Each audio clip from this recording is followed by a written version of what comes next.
Hello বন্ধুরা, আজকে কিছু রুদ্রাক্ষ নিয়ে এসেছি। একমুখী থেকে সাতমুখী রুদ্রাক্ষ কোনটা কতমুখী সেটা দেখে কীভাবে বোঝা যাবে, আসুন দেখা যাক। যেরকম প্রথমেই দেখে নেব, এটা হচ্ছে একমুখী রুদ্রাক্ষ। এই যে একটা লাইন দেখতে পাচ্ছেন, ঠিক আছে, এটাকেই বলা হচ্ছে একমুখী রুদ্রাক্ষ। এরপরে যেটা দেখব সেটা হচ্ছে দুমুখী রুদ্রাক্ষ।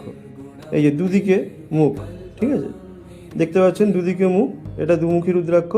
এগুলো মাঝখান দিয়ে ফুটো করা থাকে, বা ফুটো না থাকলেও ফুটো করে নিতে হয়, তো সেইভাবে পড়া যেতে পারে, অথবা পুরোটাকে কভার করে ফুটো না করেও পড়া যায়। আচ্ছা, এরপরে আসবো হচ্ছে আমরা, এটাকে বলা হচ্ছে তিনমুখী রুদ্রাক্ষ। দেখুন তিনখানা দেখতে পাচ্ছেন, তিন দিক থেকে তিনটে গেছে, এইগুলো হচ্ছে লাইন, এইগুলো ঠিক আছে, দেখে নিলাম। এবার যাব হচ্ছে আমরা চারমুখীর দিকে।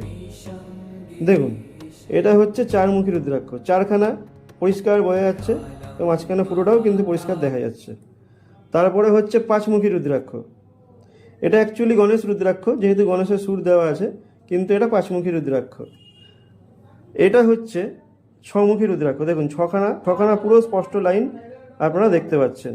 এরপরে চলে যাব লাস্ট যেটা আছে, সেটা হচ্ছে সাতমুখী রুদ্রাক্ষ। দেখুন সাতখানা লাইন পরপর আপনারা দেখতে পাচ্ছেন কাউন্টিং করলে। এগুলো সব ন্যাচারাল অরিজিনাল নেপালের, ঠিক আছে। এই হলো সাতমুখী রুদ্রাক্ষ। আজকে আমি দেখালাম রুদ্রাক্ষ এক থেকে সাতমুখী, এছাড়াও আরও অনেক রকম হয়, আটমুখী, নমুখী, দশমুখী, সেগুলো আমি পরের ভিডিওতে নিয়ে আসছি। ভালো থাকবেন সবাই।